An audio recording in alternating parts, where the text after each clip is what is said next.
Après une brève visite dans le pays des Gadaréniens, où il avait chassé notamment des démons dans des ports, Jésus avait regagné en barque la rive occidentale de la mer de Galilée, afin de rejoindre Capernaum.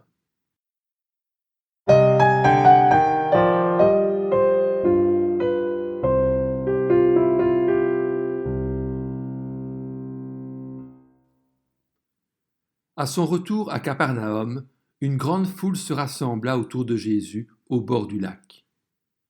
C'est alors que vint un des chefs de la synagogue, du nom de Jaïrus, respecté dans sa communauté. Ceci prouvait que tous les chefs juifs n'étaient pas hostiles à Jésus. Toutefois, ce ne fut certainement pas chose facile pour Jaïrus que de se rendre publiquement auprès de Jésus pour lui demander de l'aide, car il serait désapprouvé de ses pairs. Lorsqu'il aperçut Jésus, Jaïrus se jeta pourtant à ses pieds, montrant qu'il reconnaissait sa supériorité. Il le supplia avec insistance parce qu'il avait une fille unique d'environ 12 ans qui était mourante. « Ma petite fille, dit-il, est sur le point de mourir. Viens, pose les mains sur elle afin qu'elle soit sauvée, et elle vivra. » Jésus accepta de l'accompagner, et une grande foule le suivit, le pressant de tous côtés. Or, parmi cette foule, il y avait une femme atteinte d'hémorragie depuis 12 ans. Elle avait beaucoup souffert et avait dépensé tout ce qu'elle possédait entre les mains de nombreux médecins. Mais cela n'avait servi à rien. Au contraire, son état avait plutôt empiré et elle devait être découragée et épuisée. Difficile d'imaginer comment elle avait pu supporter cela aussi longtemps, d'autant que cette maladie la rendait impure, restreignant sa vie sociale et religieuse. Alors, lorsqu'elle avait entendu parler de Jésus, elle vint dans la foule par derrière, et, n'osant l'aborder en face, toucha son vêtement, car elle se disait « Même si je ne touche que ses vêtements, je serai guérie. » Sa foi était timide, peut-être même un peu superstitieuse, mais à l'instant même où elle toucha le vêtement de Jésus, son hémorragie s'arrêta, et elle sentit dans son corps qu'elle était guérie de son mal. La femme avait l'intention de s'esquiver, mais Jésus se rendit aussitôt compte qu'une force était sortie de lui, et il se retourna au milieu de la foule, disant « Qui a touché mes vêtements ?» Ses disciples lui dirent « Tu vois la foule qui te presse, et tu dis qui m'a touché ?» Mais Jésus répondit « Quelqu'un m'a touché, car j'ai senti qu'une force était sortie de moi. » Jésus regardait autour de lui pour voir celle qui avait fait cela. Pourquoi Jésus ne poursuivit-il pas son chemin, permettant à la femme de rester anonyme ? Parce qu'il voulait établir une relation personnelle avec elle. Il voulait être pour elle plus qu'un simple guérisseur. Il voulait être son sauveur. La foi de cette femme devait être purifiée de toute superstition, et savoir que ce n'était pas le vêtement de Jésus qui avait une vertu particulière. Elle devait rendre témoignage.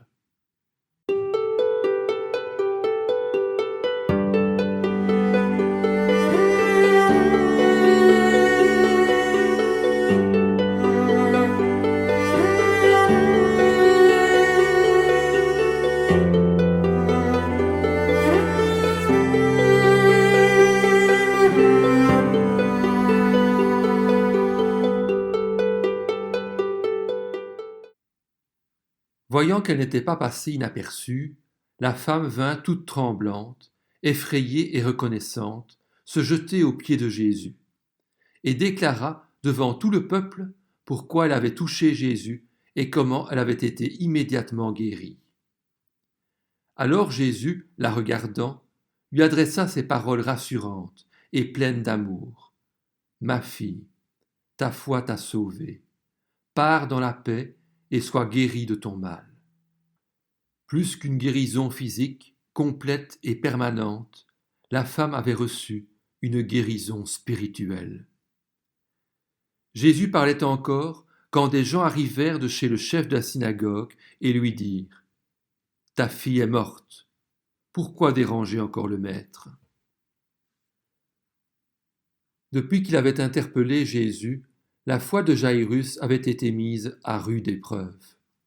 Déjà angoissé, il avait dû être torturé par la lenteur de la progression de Jésus. D'abord ralenti par la foule, puis par la femme guérie, et voici ses craintes que sa fille ne meure avant l'arrivée de Jésus, confirmées par ses porteurs de mauvaises nouvelles. Allait-il se décourager?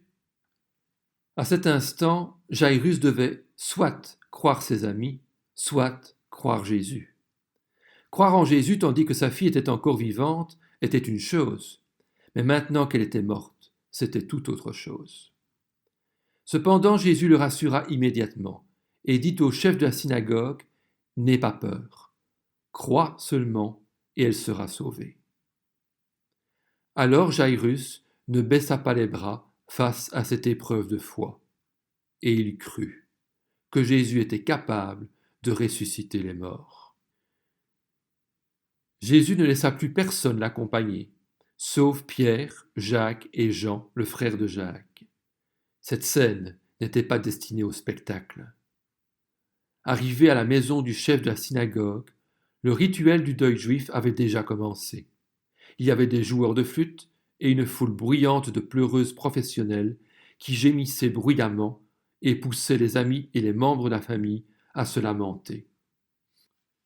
Jésus entra et leur dit: « Pourquoi faites-vous ce tumulte et pourquoi pleurez-vous? L'enfant n'est pas morte, mais elle dort. » Jésus voulait dire que, dans l'ordre des choses auxquelles il présidait, la mort n'était plus la mort, mais ils se moquèrent de lui, sachant qu'elle était morte. Alors il les fit tous sortir, prit avec lui le père et la mère de l'enfant, et les 3 disciples qui l'avaient accompagné. Et il entra là où l'enfant était couché. Il la prit par la main et lui dit: « Talitha koumi », ce qui signifie: « Jeune fille, lève-toi, je te le dis. » Aussitôt son esprit revint en elle, et la jeune fille se leva et se mit à marcher. Les personnes qui l'entouraient furent remplies d'un grand étonnement. Jésus leur adressa de fortes recommandations pour que personne ne le sache, et demanda qu'on donne manger à la jeune fille. Quand Jésus partit de là, il fut suivi par 2 aveugles qui criaient: « Aie pitié de nous, fils de David !» Pour eux, il n'y avait apparemment pas de doute sur le fait que Jésus était le Messie, et bien qu'il semblât ne pas les entendre, ils s'attachèrent à celui qui seul pouvait les sauver. Ils le suivirent jusqu'à ce qu'il fût rentré à la maison, et là, hardiment, ils s'approchèrent de lui. Jésus leur dit alors: « Croyez-vous que je puisse faire cela ?» Il éprouvait leur foi, qui s'affirma sans hésitation. « Oui, Seigneur, » lui répondirent-ils. Alors il toucha leurs yeux en disant: « Soyez traités conformément à votre foi. » Et leurs yeux s'ouvrirent. Jésus leur recommanda avec sévérité: « Faites bien attention que personne ne le sache. » Mais à peine sortis, ils parlèrent de lui dans toute la région. Comme ils s'en allaient, on amena à Jésus un démoniaque muet. Incapable d'exprimer sa douleur, quelques personnes compatissantes l'avaient conduit à Jésus. Celui-ci chassa le démon, et le muet se mit à parler. La foule disait émerveillée: « On n'a jamais rien vu de pareil en Israël. » Mais les pharisiens disaient une fois de plus: « C'est par le prince des démons qu'il chasse les démons. »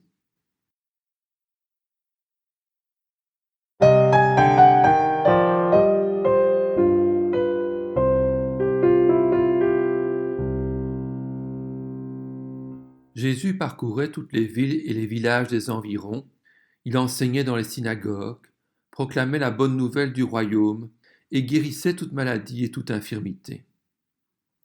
À la vue des foules, il fut rempli de compassion pour elles, car elles étaient blessées et abattues, comme des brebis qui n'ont pas de berger.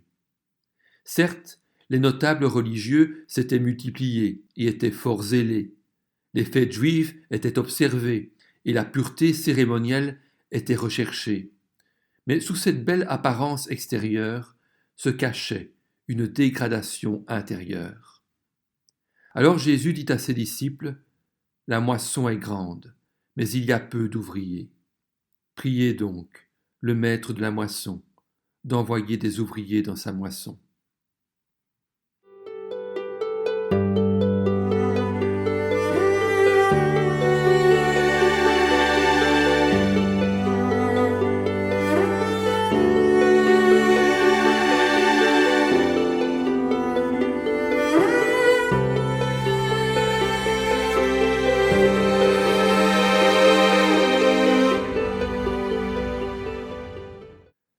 Les disciples avaient entendu les enseignements de Jésus et l'opposition qui se formait contre lui. Ils avaient vu sa puissance et l'avaient suivi. Ils avaient appris à l'école du Maître et aujourd'hui, il était temps pour eux d'accomplir le service pour lequel Jésus les avait appelés. Jésus réunit ses 12 disciples et commença à les envoyer en mission, 2 à 2, pour qu'ils puissent se soutenir mutuellement, se protéger et éviter les dangers guettant un homme seul, tels que l'ambition, l'orgueil, le découragement. Le but de la mission était double. D'une part, elle était destinée à former pratiquement les apôtres en vue de les préparer pour leur mission future d'envoyer dans le monde. D'autre part, elle permettait d'appeler au changement et sans délai le plus grand nombre possible de Galiléens. Jésus donna aux 12 le pouvoir de chasser les esprits impurs et de guérir toute maladie et toute infirmité, afin que leur témoignage ait la crédibilité requise. Il leur transmit les instructions suivantes. N'allez pas vers les non-juifs et n'entrez pas dans les villes des Samaritains. Allez plutôt vers les brebis perdues de la communauté d'Israël. En chemin, prêchez en disant « Le royaume des cieux est proche ». Guérissez les malades, ressuscitez les morts, purifiez les lépreux, chassez les démons. Vous avez reçu gratuitement, donnez gratuitement. Ne prenez ni or, ni argent, ni monnaie dans vos ceintures, ni sac de mendiant pour le voyage, ni 2 chemises, ni chaussures, mais de simples sandales et un seul bâton, car l'ouvrier mérite sa nourriture. Pour être bien accueillis par des étrangers, les gens riches mettaient plusieurs habits sur eux. Ainsi, ils étaient immédiatement identifiés comme étant fortunés, et donc susceptibles de dédommager ceux qui les recevaient. Par contre, ils étaient aussi plus en danger d'être dévalisés. Les voleurs ne s'attaquaient pas à ceux qui ne portaient qu'un seul habit. Voilà pourquoi les apôtres devaient voyager simplement, comptant sur celui qui les envoie pour prendre soin d'eux. Jésus leur dit encore, dans chaque ville ou village où vous arrivez, informez-vous pour savoir qui est digne de vous accueillir et restez chez lui jusqu'à votre départ. En entrant dans la maison, saluez ses habitants, et s'ils en sont dignes, que votre paix vienne sur eux. Mais s'ils n'en sont pas dignes, que votre paix revienne à vous. La dignité dont il est question ici se mesurait évidemment à la réaction favorable au message prêché par les apôtres. Dans le cas contraire, les instructions de Jésus étaient sans appel. Lorsqu'on ne vous accueillera pas et qu'on n'écoutera pas vos paroles, sortez de cette maison ou de cette ville et secouez la poussière de vos pieds. Je vous le dis en vérité, le jour du jugement, le pays de Sodome et de Gomorrhe sera traité moins sévèrement que cette ville-là. En revenant des pays païens dans la Terre sainte, les Juifs avaient l'habitude de secouer la poussière qui s'était attachée à leurs pieds pour montrer qu'ils ne voulaient rien avoir de commun avec les pays qu'ils venaient de traverser. Par cette tradition, Jésus montrait à ses disciples comment se comporter lorsqu'ils n'étaient pas les bienvenus en annonçant l'Évangile. Ils ne devaient pas s'imposer aux personnes qui ne les recevaient pas. Qu'ils leur expliquent qu'ils ne sont pas venus demander quoi que ce soit, mais leur apporter quelque chose. Si elles s'obstinaient dans leur refus, ils ne devaient plus rien avoir de commun, ni avec eux, ni avec l'endroit où vivaient ces gens. En secouant la poussière de leurs sandales devant des Juifs inhospitaliers, les apôtres les déclaraient donc au même rang que des païens. Les paroles de Jésus aux apôtres concernant la réaction à leur ministère n'étaient guère encourageantes. Elles s'appliqueront tout particulièrement après le départ de Christ. Voici, leur dit-il, que je vous envoie comme des brebis au milieu des loups. Soyez donc prudents comme les serpents, et purs comme les colombes. Méfiez-vous des hommes, car ils vous livreront aux tribunaux et vous fouetteront dans leurs synagogues. À cause de moi, vous serez conduits devant des gouverneurs et devant des rois, pour leur apporter votre témoignage, à eux et aux non-juifs. Mais quand on vous fera arrêter, ne vous inquiétez ni de la manière dont vous parlerez, ni de ce que vous direz. Ce que vous aurez à dire vous sera donné au moment même. En effet, ce n'est pas vous qui parlerez, c'est l'Esprit de votre Père qui parlera en vous. Jésus n'engageait pas ses disciples dans un chemin facile, mais à travers la souffrance, ils auraient l'honneur de témoigner pour le nom de Christ. Et Jésus de poursuivre par ces paroles qu'il reprendra plus tard en parlant de la période qui précédera sa seconde venue. Le frère livrera son frère à la mort, et le père son enfant. Les enfants se soulèveront contre leurs parents et les feront mourir. Vous serez détestés de tous à cause de mon nom, mais celui qui persévérera jusqu'à la fin sera sauvé. Quand on vous persécutera dans une ville, fouillez dans une autre. Je vous le dis en vérité, vous n'aurez pas fini de parcourir les villes d'Israël avant que le Fils de l'homme ne vienne. Le disciple n'est pas supérieur au maître, ni le serviteur supérieur à son Seigneur. Il suffit au disciple d'être traité comme son maître et au serviteur comme son Seigneur. S'ils ont appelé le maître de la maison Belzébul, ils appelleront d'autant plus volontiers ainsi les gens de sa maison. N'ayez donc pas peur d'eux, car il n'y a rien de caché qui ne doive être découvert, ni de secret qui ne doive être connu. Ce que je vous dis dans les ténèbres, dites-le en plein jour, et ce qui vous est dit à l'oreille, proclamez-le sur les toits. Ne redoutez pas ceux qui tuent le corps, mais qui ne peuvent pas tuer l'âme.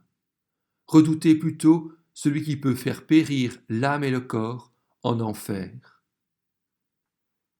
Ne vend-on pas 2 moineaux pour une petite pièce ? Cependant, pas un ne tombe par terre sans l'accord de votre Père. Même vos cheveux sont tous comptés. N'ayez donc pas peur, vous valez plus que beaucoup de moineaux. C'est pourquoi, toute personne qui se déclarera publiquement pour moi, je me déclarerai moi aussi pour elle devant mon Père céleste. Mais celui qui me reniera devant les hommes, je le renierai moi aussi devant mon Père céleste.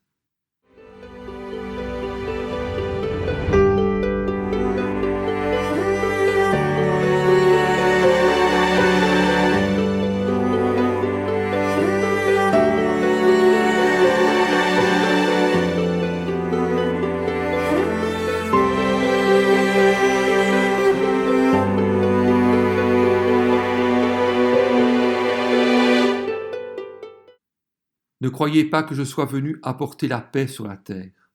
Je ne suis pas venu apporter la paix, mais l'épée, car je suis venu mettre la division entre l'homme et son père, entre la fille et sa mère, entre la belle-fille et sa belle-mère, et l'on aura pour ennemis les membres de sa famille. Ainsi en est-il encore des croyants juifs, bannis par leur famille et leurs amis. Celui qui aime son père ou sa mère plus que moi, dit encore Jésus, n'est pas digne de moi.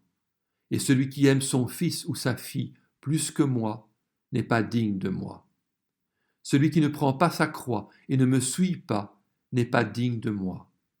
Celui qui conservera sa vie la perdra, et celui qui perdra sa vie à cause de moi la retrouvera.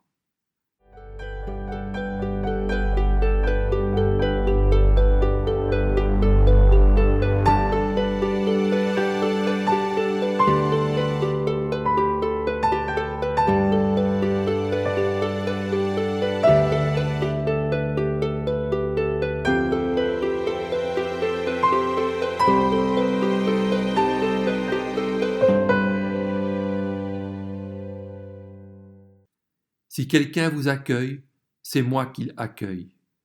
et celui qui m'accueille accueille celui qui m'a envoyé. Celui qui accueille un prophète en qualité de prophète recevra une récompense de prophète, et celui qui accueille un juste en qualité de juste recevra une récompense de juste. Et si quelqu'un donne à boire ne serait-ce qu'un verre d'eau froide à l'un de ses petits, parce qu'il est mon disciple, je vous le dis en vérité, il ne perdra pas sa récompense. Ce geste montrait en effet, de la part de cette personne, des dispositions d'ouverture qui lui permettraient peut-être d'accueillir favorablement le message apporté par le disciple et ainsi de devenir enfant de Dieu.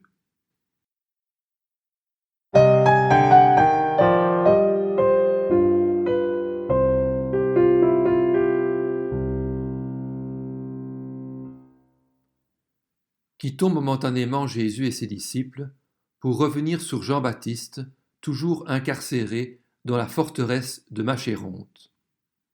Rappelons-nous qu'Hérode l'avait fait arrêter et l'avait enchaîné et mis en prison à cause d'Hérodiade, la femme de son demi-frère Philippe, car Jean lui disait « Il ne t'est pas permis de l'avoir pour femme ». Furieuse contre Jean-Baptiste, Hérodiade voulait le faire mourir.